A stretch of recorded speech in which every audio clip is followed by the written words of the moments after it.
This is for entertainment purposes only.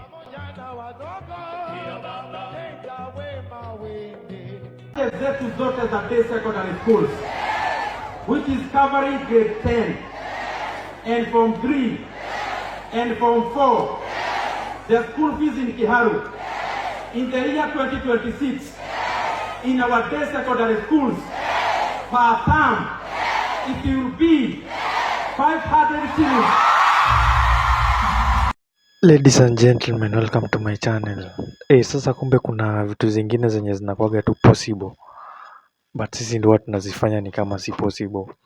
Naona juu education inaweza kuwa free, na Kiharu MP Ndindi Nyoro ndiye ameprove, kwa sababu hiyo constituency yake school fees ni 500 shillings mti yangu. Naona na venye sasa ameanza kuset hizo standards. Tumeona nini, kuna MP wa Mumias East Peter Salasia pia yeye amejitokeza akasema pia yeye school fees kuna venye amereduce hadi hapo 1300. Unaona, na ni kitu fiti, na hii inaonyesha it's possible hadi education ikakuwa free, but tu sema tu kuna vitu tu mingi tu zenye zinafanya haiwezi kuwa hivyo. Unaona, juu ukiangalia hizo mabasari huwa zinakuwa na domob, na hizo basari huwa zinauzwa. Unaona, luckily mimi nikiwa chuo nishaibahatika kupata mabasari 1 2 3 4, nilizipata kadhaa, but niligundua hiyo process ya kuzipata ni kama zinauzwa. Unaona, ndo uzipate lazima upitie through a specific person, so inakuwa ni kama ni favor. Hadi kuna time ilibaiwa, basari ilibaiwa.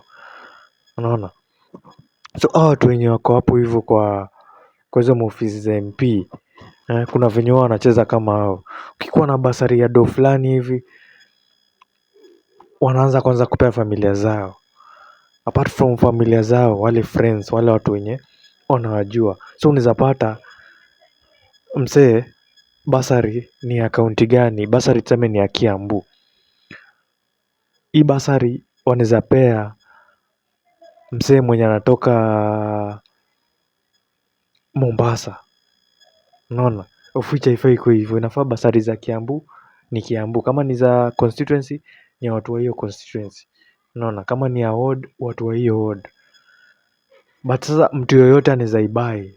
So tuseme mtu wako Mombasa anaweza bai basari ya Kiambu na itende ilipiwe kwa shule yake direct, na design atapewa itakuwa ni kama huyo mtu anaishi kwa hiyo constituency. Unaona, but sasa vitu zingine penye Kenya inaenda, kitu namba niko sure Ndindi Nyoro atapigwa vita. Unaona, na ma MP wote wenye watajaribu kushukisha school fees ikuwe ni kama free, ni kama shule ikuwe free, au sasa watapigwa vita, kwa sababu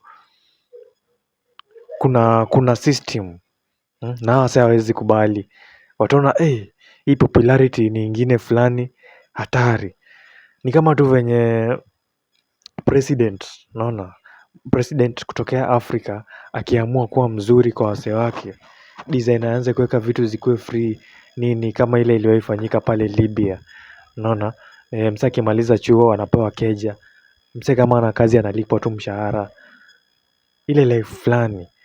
But huyo msee alichukuliwa na akafanyiwa ile kitu. Kwa nini? Kwa sababu system haiwezi kubali kitu kama hiyo. System huwa inataka kuna venye huwa wanaweka, wana create poverty. Naona juu kila msee akiwa rich kuna venye itabamba, so wanajaribu liwe liwalo wa create poverty fulani hivi, na the same thing